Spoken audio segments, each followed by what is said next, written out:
sonore, s'il vous plaît. Oui, Bruno Le Maire, ministre de l'économie et des finances. Alors, comment se passent les rencontres avec les Anglais? Vous disiez que vous avez rencontré plusieurs institutions anglaises, etc.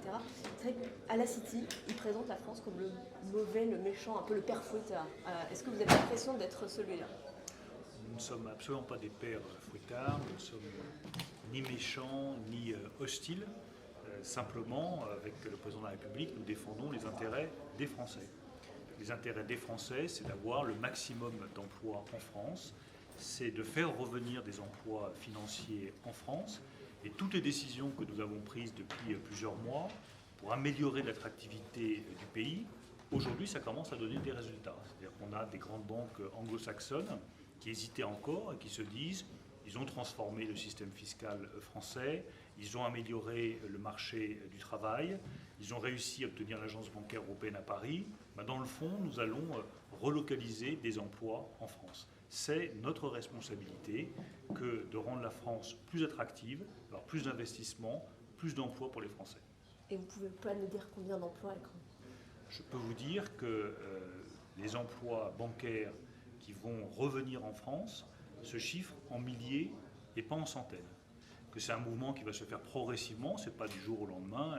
Les grandes banques anglo-saxonnes vont pas décider du jour au lendemain, en quelques semaines, de relocaliser des milliers d'emplois. Mais sur le long terme, c'est des milliers d'emplois qui seront effectivement concernés. Et ça donnera à Paris la possibilité d'être vraiment une des grandes places financières européennes. Est-ce qu'on peut parler un peu de l'état d'esprit des Britanniques au moment où ils assument ouvertement de perdre le passeport financier?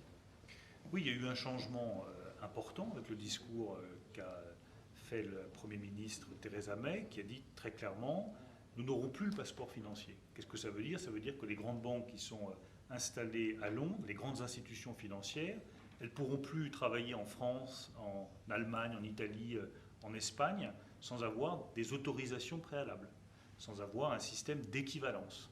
Donc c'est un vrai changement, c'est un game changer dans la situation des grandes banques qui sont installées aujourd'hui à Londres.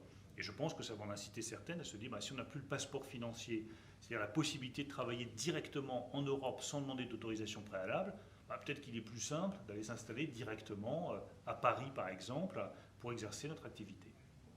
On a l'impression à vous écouter que l'équilibre il est toujours assez fragile entre les concessions qu'on peut faire pour rester proche du Royaume-Uni et puis la négociation qu'il va falloir mener à la fois dans le cadre du Brexit et de tout ce qu'il y a à reconstruire. Comment est-ce qu'on gère cette balance qui est assez finalement délicate?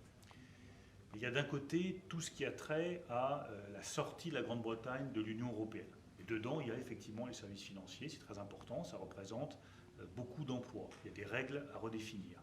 Il y a les échanges commerciaux avec la nécessité de définir un cadre pour ces nouvelles relations commerciales entre la Grande-Bretagne et les pays européens. Puis de l'autre côté, il y a la relation bilatérale entre la France et la Grande-Bretagne. La Grande-Bretagne, c'est un partenaire commercial essentiel pour la France. Et c'est un autre message que je suis venu porter ici comme ministre de l'économie. Nous voulons non seulement préserver cette relation, mais nous voulons la développer. Regardez en matière d'énergie nucléaire le projet d'Hinkley Point, stratégique pour la France. Regardez dans le domaine de l'agroalimentaire, les exportations notamment de viticulture vers la Grande-Bretagne, stratégique pour la France. Et je pourrais vous citer des dizaines d'autres secteurs dans lesquels la relation commerciale, économique entre la France et la Grande-Bretagne est vitale. Les Britanniques ont décidé de sortir de l'Union européenne. C'est leur droit souverain. Moi, je regrette cette décision, parce que je pense que nous avions besoin de la Grande-Bretagne, mais la décision, elle a été prise, on en tire les conséquences. Ça ne doit pas abîmer la qualité de notre relation bilatérale entre les deux grandes nations que sont la Grande-Bretagne et la France. Et si je viens ici aujourd'hui à Londres, c'est pour leur dire, non seulement sur la relation commerciale bilatérale, on a encore beaucoup de choses à faire ensemble et à développer, mais sur les autres grandes questions économiques, financières, fiscales, internationales, on doit travailler ensemble. Moi, je rappelle que la Grande-Bretagne, elle est d'accord avec nous pour taxer les géants du numérique, les GAFA. C'est un soutien de poids. La Grande-Bretagne est d'accord avec nous pour travailler sur le développement de la finance verte qu'a proposé le président de la République. C'est un élément clé.